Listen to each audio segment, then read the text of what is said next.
तर आता आपण चाललो आहे यमाई देवीच्या दर्शनाला। तर यमाई देवीचं ज्योतिबाच्या दर्शनामध्ये काय महत्त्व आहे हा इतिहास तर मी तुम्हाला सांगतेच, पण त्याच्या आधी बघा हे की स्वयंभू गणपती मंदिर आहे। तर हे मंदिर म्हणजे बघू आता आतमध्ये जाऊन, हे स्वयंभू गणपती जे मंदिर आहे म्हणजे ही मूर्ती स्वतः प्रगट झालेली आहे। हे मंदिर एकदम असं एकदम छोट्याशा टेकडीमध्ये कोरल्यासारखं वाटते, कारण की खाली एकदम तो दगड जो होता ना की तो खूपच गार आहे। म्हणजे मंदिर पण इतकं गार होतं की बाहेर एवढं कडाक्याचं ऊन होतं, म्हणजे आम्ही एवढं उन्हातून आलेलं, पण जेव्हा आतमध्ये आलो ना खूप म्हणजे खूपच जास्त गारवा। ही बघा मस्त छान मूषक राजाची किती सुंदर मूर्ती आहे, ही खूप मस्त मूर्ती होती। आणि त्याच्यानंतर हे बघा हे गणपती बाप्पाची मूर्ती, किती सुंदर मूर्ती बघा ही, बघा तिचा शृंगार म्हणजे आपण म्हणतो ना किती प्रसन्न वाटतंय गणपती बाप्पा, की एकदम असं वाटतंय की आत्ता हे गणपती बाप्पा बोलतील। बघा त्यांचा शृंगार सुद्धा किती सुंदर केलेला आहे। ही आहे स्वयंभू गणपतीची मूर्ती। आता हे पुढे गेल्यानंतर इथे ना नवनाथांचा फोटो होता, नवनाथांचा हा फोटो लावलेला होता।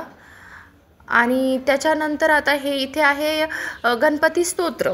खूप जण वाचत होते इथे हे गणपती स्तोत्र, पण आता ज्यांना येत नाही किंवा ज्यांचं पाठ नाही तर ते खूप जण वाचत होते तिथे थांबून गणपती स्तोत्र। त्याच्यानंतर ही महादेवाची पिंड आहे। ही पिंड पण बघा असं वाटते की तिथेच त्याच दगडामध्ये ती पिंड कोरलेली होती। आणि हे बघा आता ह्या मंदिराच्या पायऱ्या, आम्ही या पायऱ्यांनी खाली आलेलो आहे।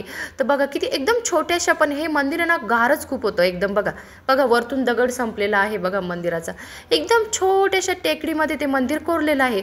आणि आता हा जो रस्ता आहे ना, आता हा यमाई देवीच्या मंदिराकडे जाण्याचा आहे। तर आता आपण बघूया म्हणजे काय होतं की वाडी रत्नागिरी येथील जागृत असलेला श्री ज्योतिबा देवस्थान महाराष्ट्रातल्या अनेक जनतेचे लोकदैवत व कुलदैवत म्हणून प्रसिद्ध आहे। अशा या ज्योतिबाचे दर्शन हे यमाई देवीच्या दर्शनाशिवाय अपूर्ण आहे। तर हे का बरं अपूर्ण आहे, तर आपण याचा आता इतिहास बघूया।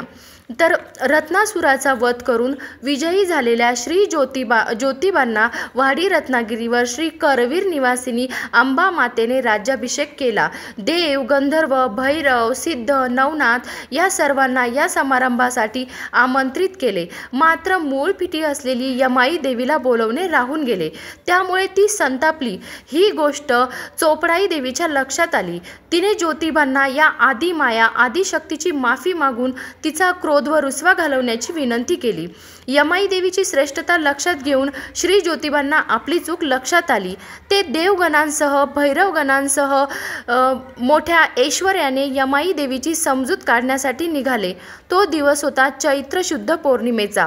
तुतारी, मृदुंग, ढाल, सनई, चौघडा या वाद्यांच्या गजरात छत्र चामरे अब्दागिरी निशाने घेऊन हा लवाजमा यमाई देवीच्या भेटीसाठी निघाला। श्री ज्योतिबा देव सुवर्णमय पालखीत विराजमान झाले होते। वाटेत अबीर गुलालाची उधळण होत होती।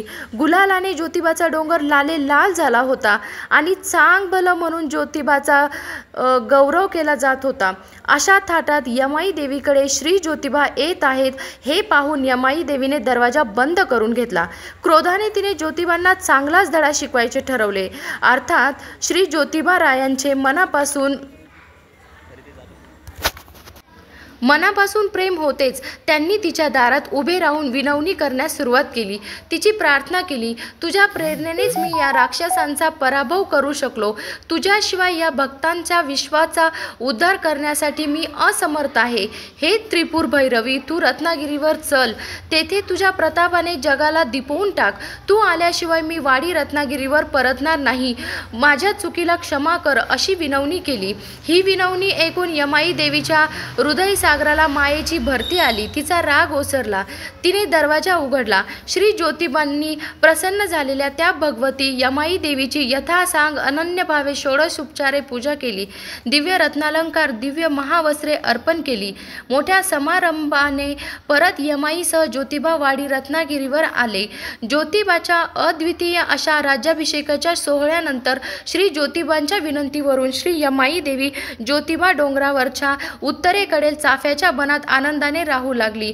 या स्थानाला चंपक बन असे म्हणतात. आजही दरवर्षी चैत्र शुद्ध पौर्णिमेस लाखो भक्तांच्या समवेत ढोल ताशा पिपाणी सनई चौघड्यांच्या गर्जनेत गुलाल अबीर खोबऱ्याची उधळण करीत गगनाला भिडणाऱ्या सासन काठ्यावर निशाने भिरवीत श्री ज्योतिबांची पालखी हस्त नक्षत्रांच्या मुहूर्तावर मोठ्या जल्लोषाने यमाई देवीस भेटण्यासाठी या चंपक बनामध्ये जाते. तेथे श्री ज्योतिबाचा पराक्रम, शौर्य, कौशल्य, चातुर्य पाहून देवी यमाई त्याला दृष्ट लागू नये म्हणून कानशिलावर बोटे मोडते, अबालबला करते आणि श्री ज्योतिबांना नवीन वस्त्रे, भूषणे व रत्नालंकार देऊन त्यांचा सन्मान करते. अशी लाखो भक्तांची भावना आहे. पूर्वस्मृतीची आठवण म्हणून अद्यापही श्री ज्योतिबाची पालखी यमाई देवीच्या दारात येते. दरवाजा बंद करतात. यमाई देवीच्या गुणगौरवांची पदे म्हटल्यानंतर काही वेळाने दरवाजा उघडला जातो. दोघांची भेट होते. उभयतांची पूजा सत्कार होऊन श्री ज्योतिबाची पालखी लाखो भक्तांसमवेत देवळाकडे परत येते.